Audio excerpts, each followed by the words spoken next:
It's expired cubing, and this is going to be how I podiumed at the biggest competition in cubing history. So yeah, let's get into it. This video is going to be split into two parts. The first is me sitting here talking to you, and it's going to be my mentality and what was going on in my head during the round and a little bit before the round. And the next part is going to be about the solves. So I'm going to go through the reconstructions and what I did, what I could have done, what I didn't do, and yeah. Okay, so in order to get a better idea of where my head was for nationals, we have to go back to June at Southern Champs 2023. That comp had 4 rounds of Pira, and I unfortunately only got to participate in one of them because I got a DNF average in the first round. That was due to really, really bad turning and bad performance on my end and on the cube's end, so it didn't really gel, and I got a DNF average.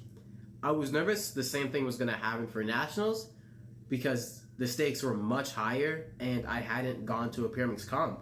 So I was really, really nervous that I wasn't going to perform well.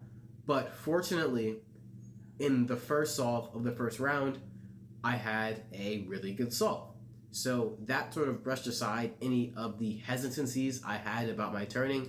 So I went all out in pretty much every other solve for the rest of the comp. Okay, so before the round was probably when I was at my most nervous for the comp. I really, really didn't want to do solves.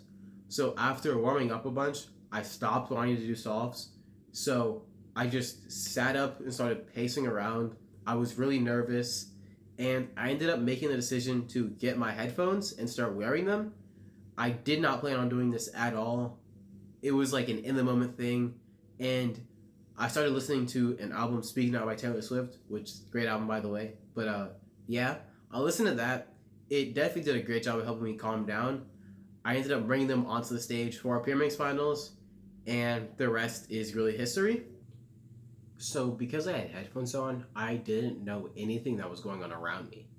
So I was sitting next to Simon Kellum. I didn't know any of his times. I didn't know any of anyone else's times when I was solving. So I think that really helped me. If I would have known that I was on pace to podium, I probably would have got a lot more nervous. And considering I had an 8, I really, really didn't want to count that. So I probably would have choked. So I'm really glad I made that decision.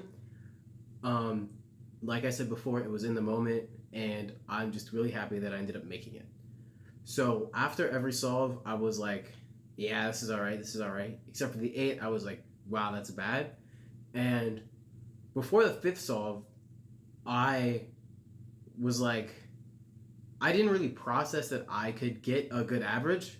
My PR before this was 2.25, and I was definitely on pace for that. I don't think I realized that at the time, but I couldn't find anything, and I was like kind of nervous that I was gonna end up counting an 8. But luckily, I found like a really mid solution. I'll show you it later. But I ended up doing that, got a 223, and the rest is history. I had podiumed. So yeah, that was sort of the mental part of how I did this.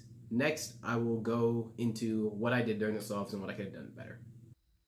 Okay, so now this is just going to be the part of the video where I reconstruct all my solves and talk about what I did. So let's start with the first scramble.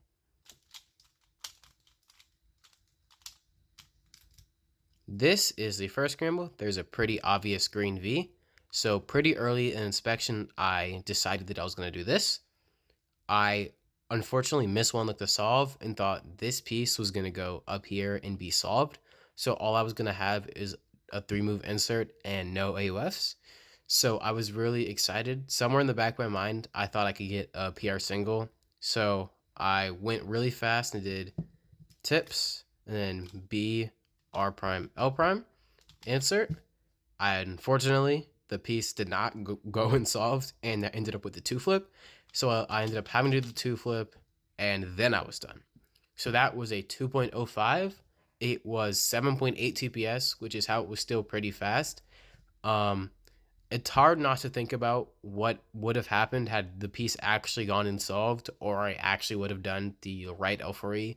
But dwelling on things like that is bad, so I'm going to try not to. And let's look at the second one now.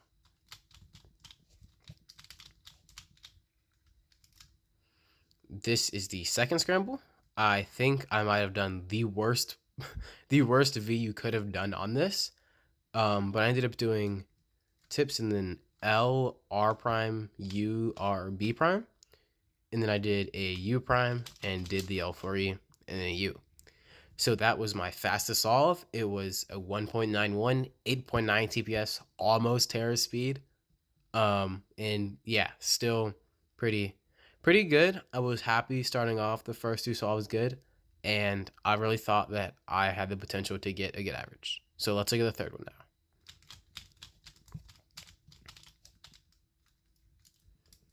This was the third scramble. It is by far the worst scramble of all of them. So I had no idea what to do on this, like absolutely no clue. I ended up trying to go for the blue top, and what I tried to do was like L or R prime, L prime, U prime, R prime, U prime, B, and then that would solve the top. I didn't end up doing it right, so it was really bad.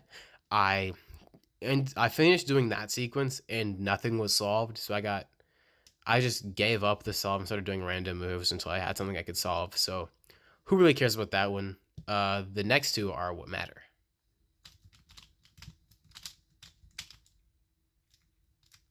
This is a 212. I'm pretty confident that there was not that many possible solutions you could have done. I think everyone did the same one, so I'll just go over that. It is the yellow top, and it is 3 moves to set it up like this, and then 3 moves to solve it like this, and that gives you with a 2 flip. So I did that and got a 2.12. As far as I know, I'm pretty sure I've checked, and I got the fastest single on that scram. So I think that's pretty cool. Might be a little bit of a testament to me doing top first, a little bit. So yeah, that was just a cool thing. And next is the clutch solve that got me second place at US Nationals.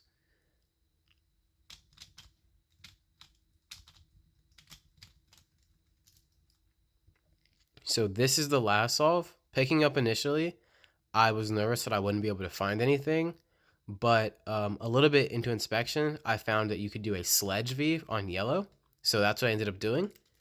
I did tips and then sledge U prime to solve the V, rotated, and I got this L4E, which just went like this. And yeah, I was done. That was a 2.23, 7.62 TPS, and it locked me 2.13 for an average, which placed second place. So I was really, really ecstatic about that. And yeah. Okay, so now that I've gone over everything I did do, I'm now going to go over the possible perfect solutions, I guess you could say, for these scrambles. It's not like these are anything that I would have seen or anyone could have seen and done, but it's kind of just what the perfect solution is. So starting off on the first scramble, you can do R, L prime, B prime, and that solves the yellow V and gives you this really, really easy, straightforward L4E, which goes like that and has no pre-AUFs and no post-AUFs. So that's a really cool solution. That one actually probably was findable, but I'm not mad that I didn't. So yeah. Next is on the second scramble, and it is the red V, and it can be done by doing U, L prime, U, B prime, or B, not a B prime, and that leaves you with an L3E, which is just an insert. Again, insane solution. I would not have ever found that, especially the fact that it forces an L3E and has an insert. So that's just an insane thing you could have done. Then next, on the third scramble, it looks bad, but I put it through a viewfinder and ended up finding something absolutely insane, and it's the yellow V. That can be done by doing L, R, U, L prime, B, which solves a V with this slot on the left. And then when you're solving the V, your hands are in this position, which coincidentally is the perfect way to do this L4E, which has no pre-AUF and no post-AUF, So that comes out to being a 10 move body with no regrips. So that's a really, really cool thing that I don't think anyone saw or really could have seen. But yeah, that's just a cool thing. The last, I guess, perfect solution was on the fifth scramble. And instead of doing my sledge V, you can do the blue V like this. And the last move of the V cancels into the L4E, which would have been pretty good. So yeah, those are just all the things that hypothetically could have been done. But again, I'm not too mad that I didn't see them. So yeah, let's take it back to in-person me for the conclusion. Okay, so now that's all out there and I've said it all, I just want to say thank you to a lot of people that made this possible. I would not have been able to do it without you. Two cubers I'd like to highlight are Alex Bohack and Harsha Paladugu. Alex is a fellow Georgia peer mixer, and he's really helped keep me on my toes in a lot of events and just kept me going and practicing and improving further than I really thought I could ever do. So thank you for that. This podium would not have been possible without you. Another one is Harsha Paladugu. He is a peer mixer from Ohio, and he has been a great inspiration to me. He was at the first comp I went to since I've been good at peer mix, and he's been to a lot of other comps since. He's been at comps at all of my big accomplishments. He was the first person to hug me after I found out that I podiumed, and he's just a really great guy. Watching him podium at NAC 2022 and get sub 2 and improve that even further to now 1.78, it's really inspiring, and it makes me think that I can do all those things. First, podium at a championship comp. Next, I'm gonna get sub 2. So yeah, thank you for that. Thank you to everyone else that made this possible. My parents, fellow local speedcubers, and just my friends and a lot of other people made this possible. So thank you. With that being said, I'm Expired Cubing, Keon Wilson. This is how I did it. That's all I can say. This is so cool.